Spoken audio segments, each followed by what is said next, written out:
Hello and welcome, friends, to another interesting episode of Vintage Fountain Pens. In this episode, as you may see, we have on the left some American made fountain pens, including a desk pen, and on the right, two desk pens and fountain pens made in Italy.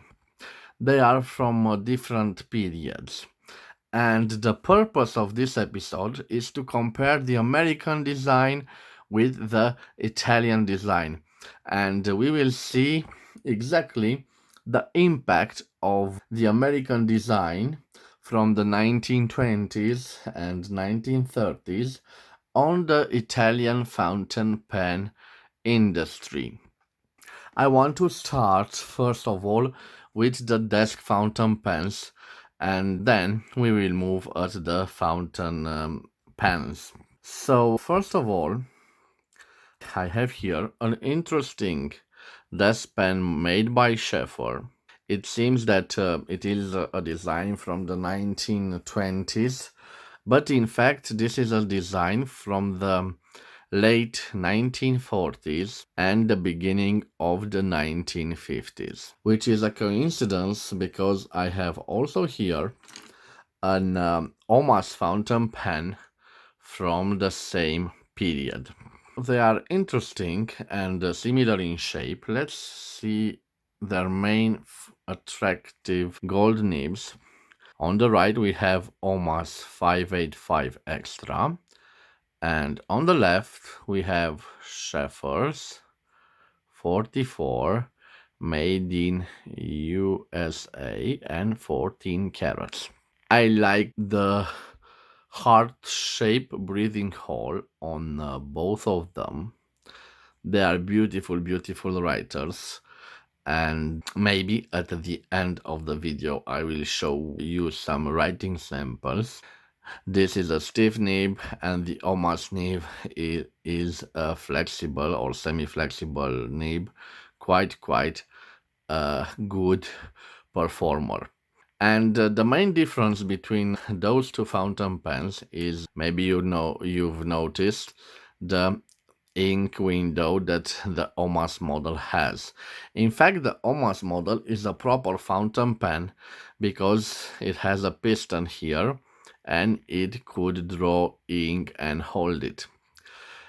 This model, it is designed like a deep fountain pen, so like a deep writing instrument. So this fountain pen, it hasn't its own reservoir of holding ink, so it's improper to call it a fountain pen. I will call it just a pen. And to make an idea, it had a special stand. Unfortunately, I don't have the stand, an office stand.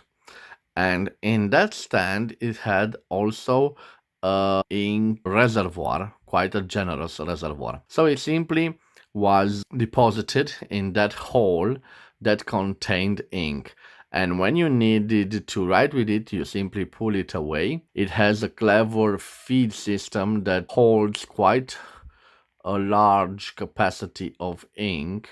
Of course, you could write with it, let's say, half a page, and after that you just dip it again in ink. So if you look at them side by side, you can see that the Omas Extra model is slightly longer, and they are both designed in a way that you can remove the tip. You can on this model, and on the other model the tip has a role of a turning knob for the piston filling mechanism. So as I rotate it, you can see the piston moving in the barrel, and now I push it away. You can notice that this is missing the wood cork that was located here. It needs a little service, but it is not a problem. So let's leave those two fountain pens and let's look at a rather good fountain pen made by an obscure Italian manufacturer called Forever. Some scholars from Italy consider that this particular brand was produced by Omas or Montegrappa. In my opinion, this is an Omas product because it is quite a nice looking fountain pen with attention to detail. It has a warranted Oro 5A5 gold nib, and the beauty of this fountain pen is the celluloid. Let's look at the producer, Forever Fountain Pen.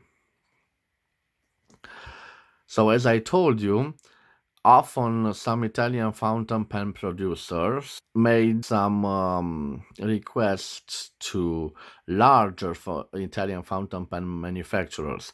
And in this case, the Forever was made by Montegrappa or by Omas. But in my opinion, I think that this is an Omas product. The end of the barrel, you can see it was made from rubber, from hard rubber, and in time it developed this brown patina. If we rotate this, we discover a fully functional fountain pen and a button filler.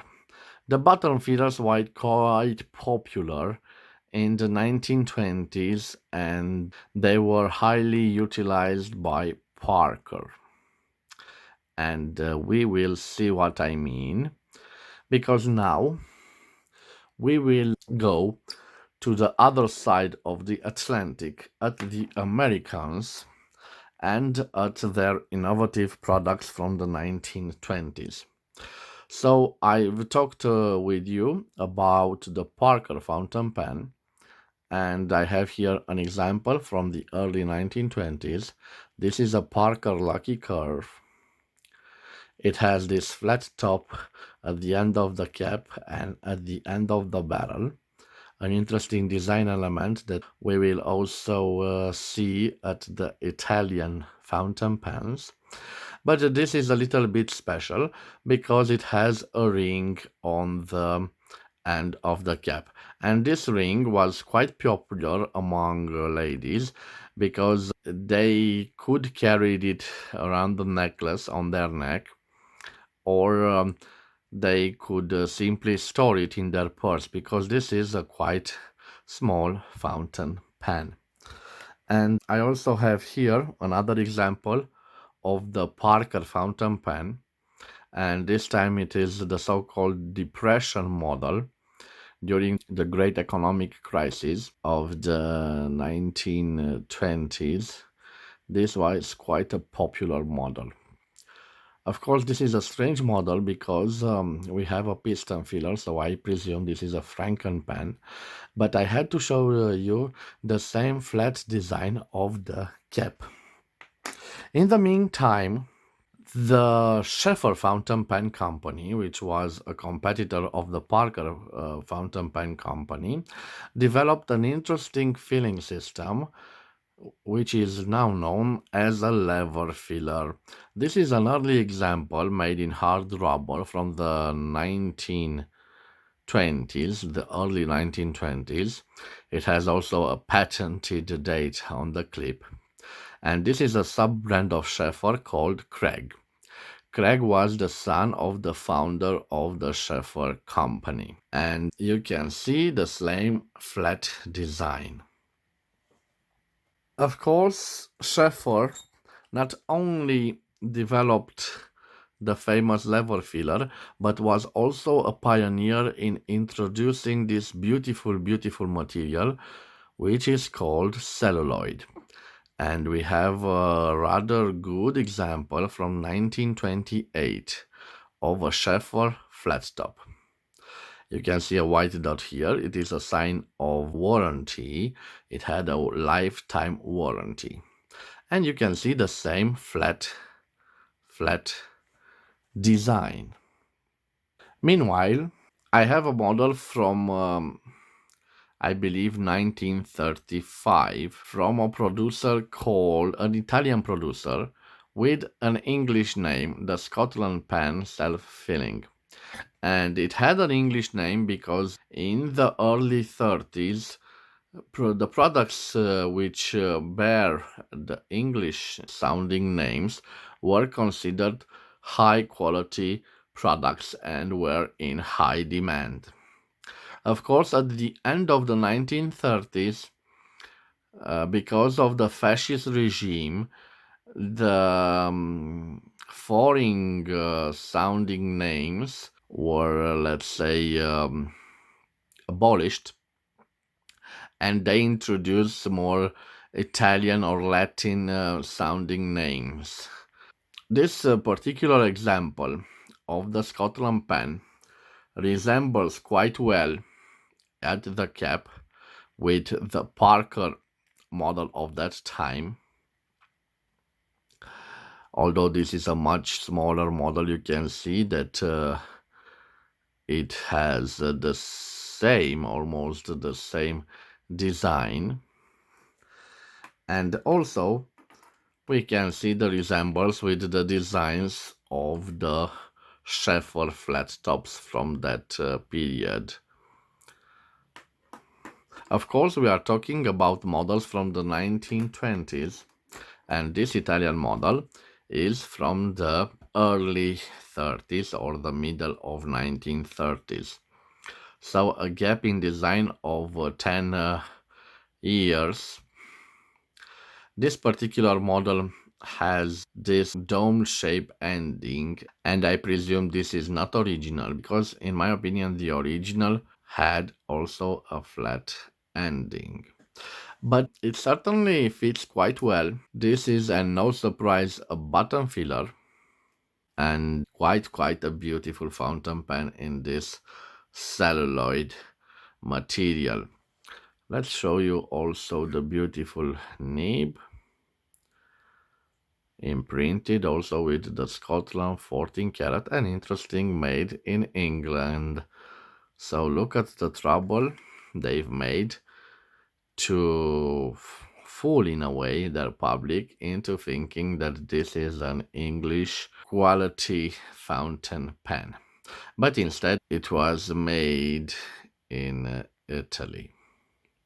Okay, so interesting that we have this dome shape at the ending. Let's look at another 1930s model,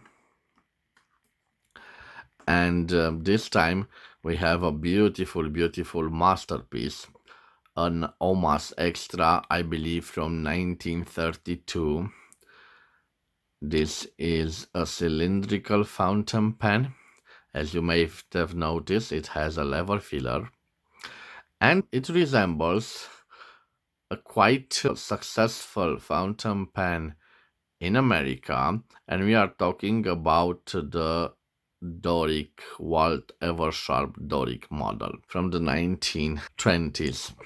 Of course, this is done in the beautiful celluloid, and this is a quite rare fountain pen.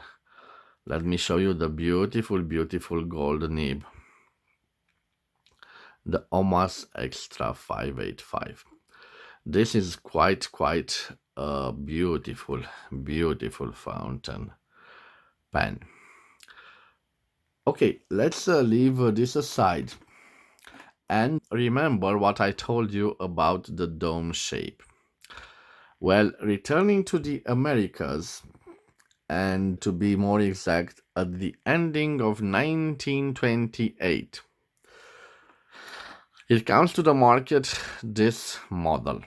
This is the famous Schaeffer balance model. And you can see it is quite an evolution of design from the flat top of the Schaeffer models from the 1920s. At the end of the 1920s, the end of 1928, it appears this beautiful model. This is a Schaeffer balance. It has also the white dot here, sign of lifetime warranty. But look at the design of this fountain pen. It is beautiful, beautiful executed, and it has this symmetry between the end of the cap and the end of the barrel. It has this cigar shape. Some people call it a torpedo shape design. And this was among the first ones. And I have here a model slightly smaller from the 1930s in this marine green, beautiful, beautiful celluloid. As you can see, also a lever filler.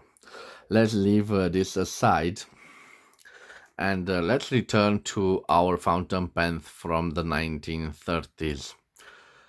Also, the Americans had a transitional model that had the classical flat top here, and the ending was in a shape of dome. So they had also a transitional model. And when I bought this Italian fountain pen, I thought to myself that this resembles the traditional model of the transitional model of the Schaeffer. So from the flat top to the cigar shape or the domed design. Let's leave this 1930s model aside and let's look at an interesting fountain pen, Verbana, made in the Turin area. You can see the similarities with the Americans. Remember, this is a model from the 1940s, and this is a model from 1928, 1929. Of course, it was produced during the 1930s. So the same gap in design, 10 years, and the Italians made quite a good work in inspiring from the American designs. Of course, it's interesting that the design, including from the Verbana fountain pen, by the way, this, I'm sorry, it was a button filler from the 1930s. Whoops, sorry. From the 1930s. And they, let's say, evolved their filling system. We have here a piston filler, quite interesting, and a hooded nib. And I suspect that this model is from the 1950s. And I say it's from the 1950s because in the 50s we have from the Americans, to be more exact, at the end of the 1940s, a design of the Parker 51, which was quite revolutionary because it had the hooded nib, and this time a quite unique filling mechanism, the so-called aerometric filling mechanism. This is a model from the early 1950s, and I will leave this aside. Of course, speaking of the models from the 1950s, here I have an example of a stylus fountain pen made in Italy. Stylus 111 Oro. Oro stands for gold.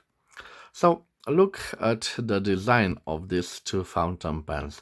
Although the Italian fountain pen is slightly smaller, we can see the resemblance with the famous Parker 51 model.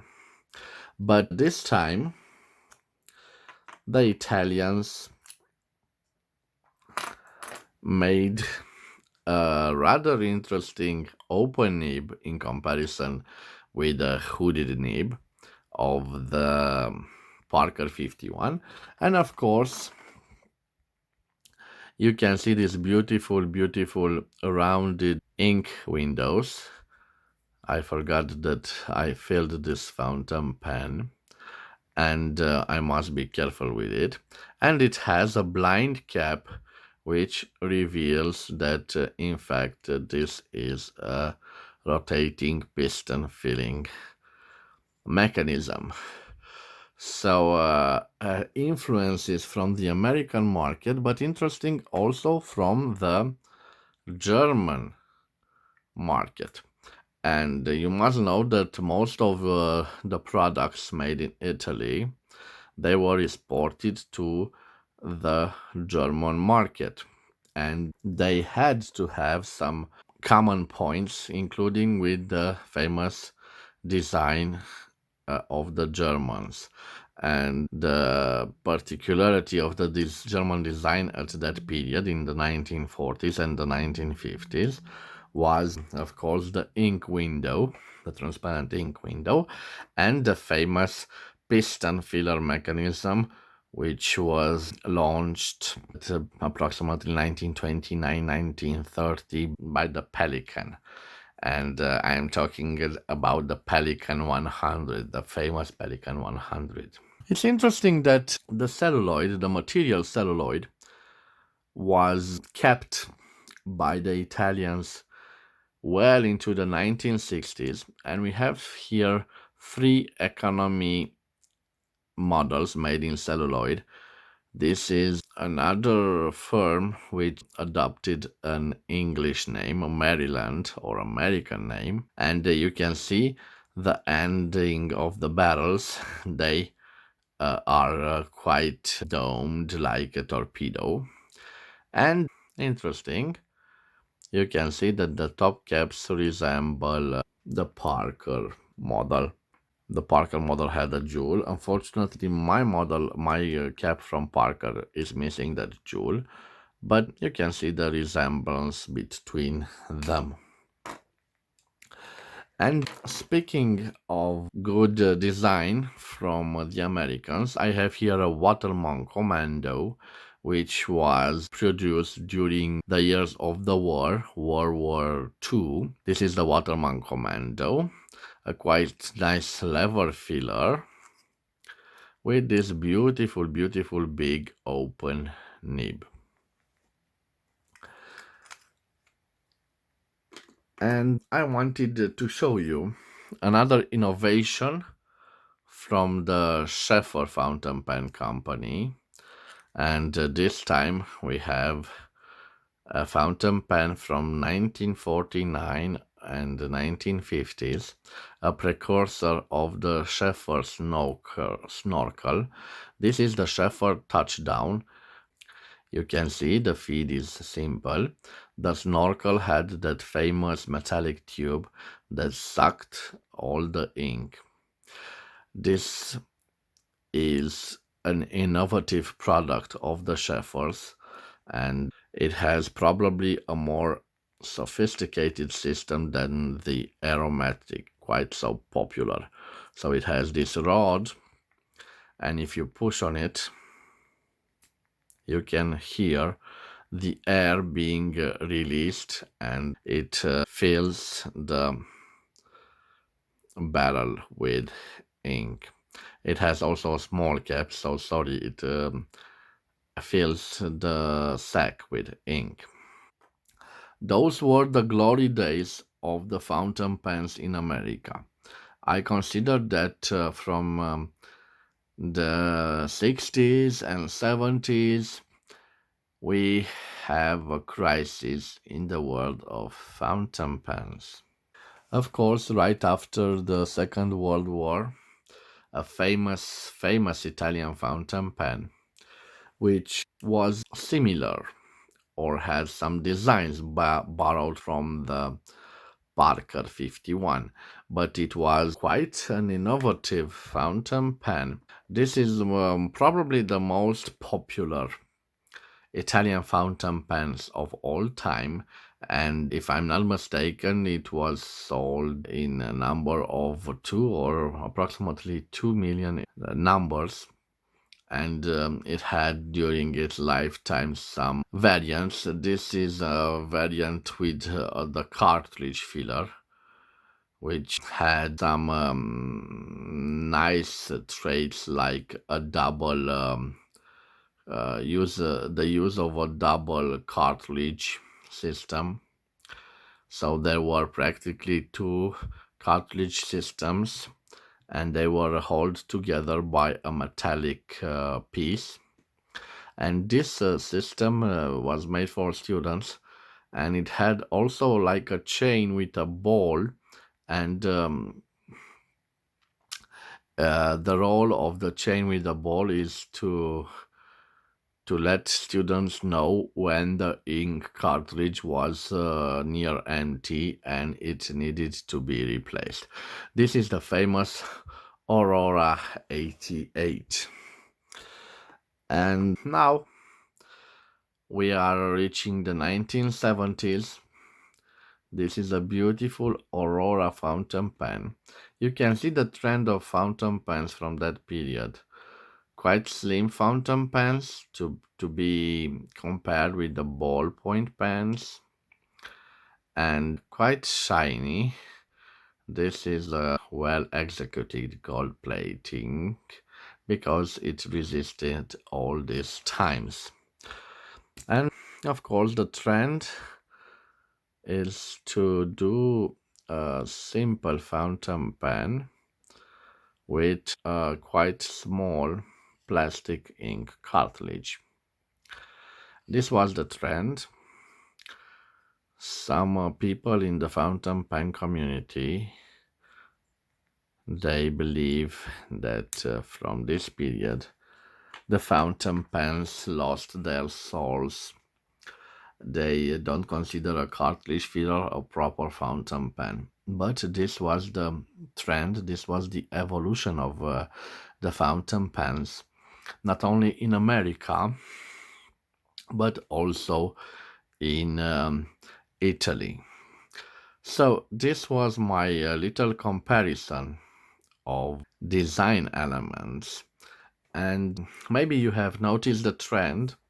The Americans were 10 years ahead of the Italians.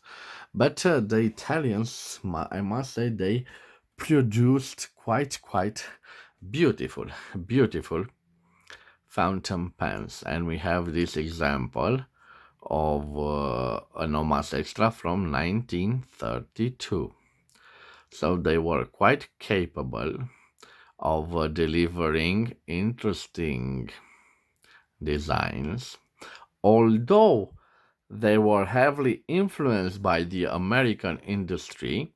I must say that these aren't clones, these aren't copies, but they have their own personality. And this is why I love Italian fountain pens. And this is why some fountain pens like this Omas product, they are very popular among fountain pen collectors. Look at this stylus, also an Italian fountain pen. And this is a brand that is not so famous among collectors, although the stylus firm is older than Omas. So it depends on your preferences. I must say, and like a conclusion, the Italian fountain pens are simply wonderful. Maybe it's a love-hate situation. Maybe when you see some beautiful fountain pens, you think to yourself that they are products of England or America. No, they are products of the Italian fountain pen industry. And without the Italian fountain pens in our collection, life would be, let's say, duller.